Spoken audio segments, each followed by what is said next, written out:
Hello students, again आप सभी का स्वागत है हमारे यूट्यूब चैनल पे। और आज हम एक वीडियो में बहुत ही नए चीज़, बहुत ही उत्साहवर्धक और आप सभी शिक्षकों को उत्साहित करने वाले चीज़ों को मैं दर्शाऊंगा, जो कि बीपीएससी माध्यम से जिन प्रशिक्षकों का नियुक्ति होना है उन्हें बहुत ही, और यूँ कहें कि सबसे ज़्यादा उम्मीद रहती है कि क्या उनका वेतन होना है। तो इस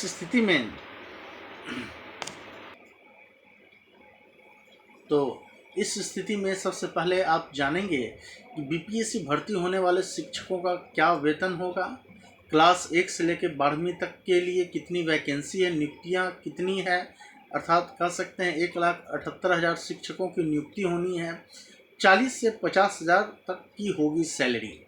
आज के हम इस वीडियो में एक एक करके इन तमाम चीज़ों के बारे में जानेंगे जो अभ्यर्थी इंतज़ार में थे कि बीपीएससी क्या वेतन लागू करेगी। इतने पढ़ने के बाद, इतने परीक्षाओं को उत्तीर्ण करने के उपरांत अगर मुझे वेतन दी जाएगी तो मुझे क्या मिलेगा या शिक्षक वर्गों को क्या मिलेगा।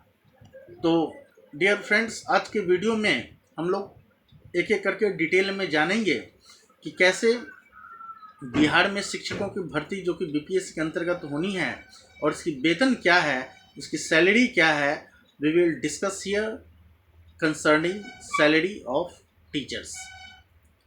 तो अब सबसे पहले मैं चर्चा करूं कि बिहार में क्लास 1 से 12वीं तक के लिए 1,78,026 शिक्षकों की नियुक्ति होनी है। जी हाँ, अब ध्यान दें, बिहार में क्लास 1 से 12वीं तक 1,78,026 शिक्षकों की नियुक्ति होनी है। इनकी सैलरी भी तय कर दी गई है। अब देखते हैं कि इन शिक्षकों का मूल वेतन कितना होगा। बहुत मेहनत करना पड़ रहा है, मैं समझ सकता हूँ, क्योंकि हम लोग पढ़ाते हैं तो पता है कि कितने मेहनत करना पड़ता है और स्टूडेंट लोग कितना मेहनत किए हैं, कितने परीक्षाओं को उत्तीर्ण करने के बाद यहाँ तक पहुँचते हैं। मैं रिगार्ड करता हूँ, सम्मान करता हूँ, लेकिन आपको थोड़ी सी और मेहनत की आवश्यकता है। जो लोग सीटेट किए हैं या कर रहे हैं, मैं उन सभी को यही कहूँगा कि कुछ और मेहनत की आपको आवश्यकता है। लेकिन हाँ, मेहनत का फल भी मीठा होता है, आपने सुना है, आपको वही लाभ मिलने जा रहा है। तो इन शिक्षकों का मूल वेतन 25,000 से 32,000 तक सरकार ने निर्धारित किया है। और साथ ही अब इस हिसाब से जिला कैडर नियुक्त होने वाले नए शिक्षकों को हर महीने लगभग 40,000 से 50,000 रुपये तक का मिलेगा वेतन। आप बिल्कुल सही सुन रहे हैं। अब कक्षा में 1 से लेकर 5 तक, 6 to 8 तक, इसके बाद 9, 10 और 11, 12 1 by 1 करके एक एक स्टेप में हम लोग इसके बारे में भी चर्चा करेंगे।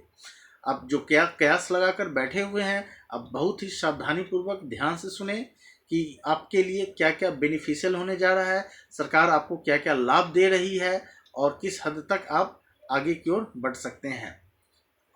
अब देखते हैं कि कक्षा 1 से 5 का मूल वेतन जो होगा वो 25,000 होना है। कक्षा 6 से 8 तक के शिक्षक का 28,000, कक्षा 9 से 10 के लिए 31,000 और कक्षा 11 से 12वीं के लिए वो होगा, वो 32,000 रुपये तय किया गया है। अब इस क्रम में आप देखते हैं कि राज्यकर्मी के रूप में इन शिक्षकों के नए पद की स्वीकृति मुख्य सचिव आमिर सुबहानी की अध्यक्षता वाली प्रशासकीय पदवर्ग समिति से मिल गई है। अब कैबिनेट से स्वीकृति मिलने के बाद सभी पदों को जिलों से रोस्टर क्लियरेंस में भेज दिया गया है। इसके साथ ही साथ आप देखेंगे कि जिलों से आरक्षण रोस्टर क्लियरेंस के बाद रिक्तियां बीपीएससी को भेजी जाएगी। क्योंकि एक ही बार में फाइनलाइज करना संभव नहीं है, तो जो स्टेप है, जो सिस्टम बना हुआ है, according to that system we will have to follow. Naturally शिक्षकों में आरक्षण रोस्टर क्लियरेंस के बाद रिक्तियां बीपीएससी को भेजी जाएगी। इसके बाद बीपीएससी परीक्षा के आधार पर चयनित अभ्यर्थियों जिला कैडर के रूप में विभिन्न कक्षाओं के लिए शिक्षकों की नियुक्ति करेगी। माना जा रहा है कि मई अंत तक इन पदों की नियुक्ति के लिए वैकेंसी आ जाएगी। इसलिए आप लोग और सजग रहें, अलर्ट रहें। 10 दिनों में तय होगा पैटर्न, मई तक वैकेंसी संभव। अब आप देख लीजिए कि कैसे 10 दिनों में होना है और मई के लास्ट तक वैकेंसी पूर्ण बहाली की संभावना बनती है। अगले 10 दिनों के अंदर परीक्षा के लिए सिलेबस और पैटर्न भी तय हो जाएंगे। मैं इसीलिए आप पिछले वीडियो में भी आपने देखा होगा, मैंने भी बहुत सारे चीज़ ऑफिशियल नोटिफिकेशन क्लियर नहीं हुआ है, मैंने नहीं डाला है, लेकिन बहुत लोग अपना जो समझ में आता है लोग डालते हैं। लेकिन मुझे उचित नहीं लगा कि जब तक ऑफिशियल कुछ नोटिफिकेशन नहीं आता है तब तक कहना कुछ जल्दीबाजी होगी। तो एक जिम्मेदार नागरिक होने को लेकर के जिम्मेदारी के साथ कार्य को करना चाहिए। इसके साथ ही क्या है कि 100 अंकों के वस्तुनिष्ठ परीक्षा के आधार पर अभ्यर्थियों का चयन होना है। अब जो अभ्यर्थीगण तैयारी कर रहे हैं, इस आप लोग विशेष ध्यान रखेंगे कि 100 अंकों की वस्तुनिष्ठ परीक्षा के आधार पर अभ्यर्थियों का चयन होना है। सभी जिलों में कक्षा 1 से 5 तक 85,222 पद हैं। इसके साथ ही साथ अब हम लोग बात करेंगे कक्षा 1 से लेकर 8 तक की। इसमें कितने कक्षा हैं या कितने पद हैं उसके बारे में आप जानेंगे। तो कक्षा 6 से लेकर 8 तक 1,775 पद माध्यमिक स्कूलों में, कक्षा 9 और 10 के लिए 33,186 पद और उच्च माध्यमिक स्कूलों में कक्षा 11वीं और 12वीं के लिए 57,618 पद हैं। अब नया कैडर है इसलिए वेतनमान भी तय हुआ है। कैडर चूंकि नया है तो वेतनमान भी तय हुआ है। अब क्या है, एक एक करके हम लोग इस पर भी चर्चा करेंगे। सभी शिक्षक जिला कैडर के होंगे। सभी शिक्षक जिला कैडर के होंगे। शिक्षकों का यह नया कैडर इसलिए इसे प्रशासी पदवर्ग समिति से स्वीकृति मिली और वेतनमान तय हुआ। सभी नियुक्ति जिला स्तर पर होगी। यह जिला कैडर के शिक्षक होंगे और राज्यकर्मी का दर्जा होंगे। जी हाँ, जो नए स्टूडेंट्स कयास लगाकर बैठे हुए हैं कि सर हम लोग क्या कहलाएंगे और हमें दर्जा किनका मिलेगा, तो आप ध्यान दें कि आप जिला कैडर के शिक्षक होंगे और राज्यकर्मी का दर्जा आपको मिलेगा। अब इससे जाने कि अगर इतना एक्स्ट्रा खर्च की जा रही है शिक्षा विभाग पे, तो सरकार पे क्या एक्स्ट्रा खर्च आएगी, इस पर क्या भार पड़ेगा, अब थोड़ा हम लोग इस पर भी चर्चा करेंगे। तो कक्षा 1 से लेकर 8 तक के लिए 87,222 पदों के लिए 4,229 करोड़ 23,60,000 रुपये खर्च आनी है। ध्यान देंगे 1 से 8 की मैं बात कर रहा हूँ।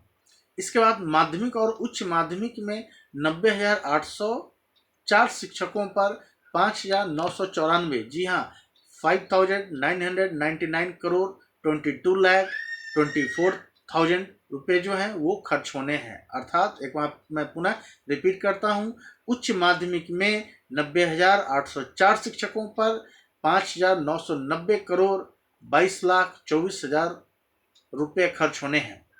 अब आप जाने अलग अलग संवर्ग में योग्यता क्या होगी।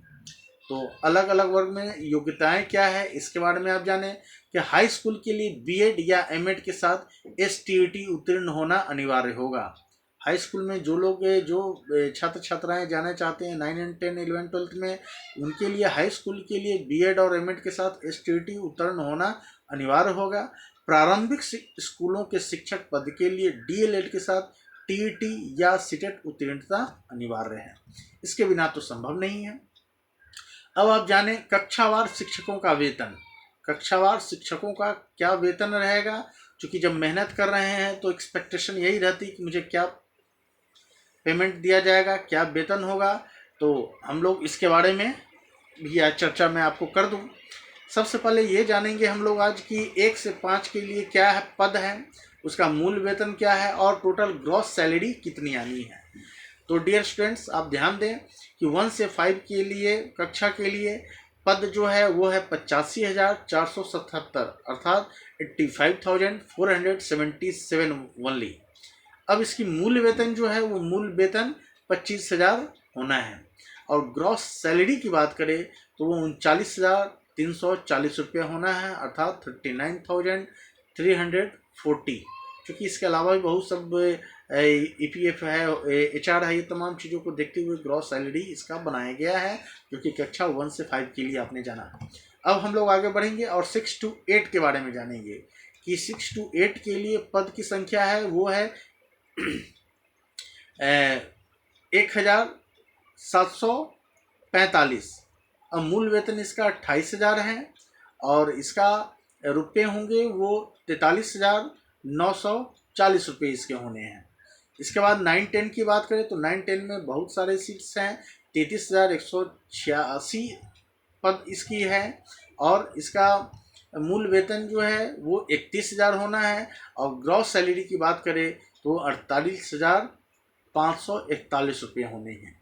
वहीं अब जाते जाते 11वीं और 12वीं की सीट की बात करें तो पद है 57,618 रुपये, ये पद की संख्या हो गई। इसके बाद मूल वेतन जो होना है इसका, मूल वेतन 32,000 इसका होना है।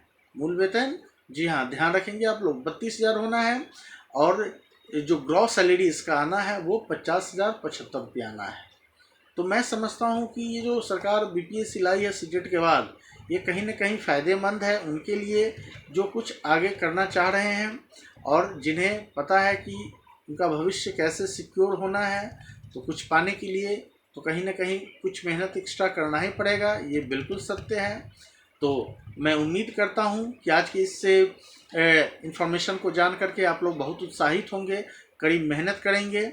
हम लोग मिलते हैं फिर नए वीडियो में नए इन्फॉर्मेशन के साथ, तब तक के लिए धन्यवाद।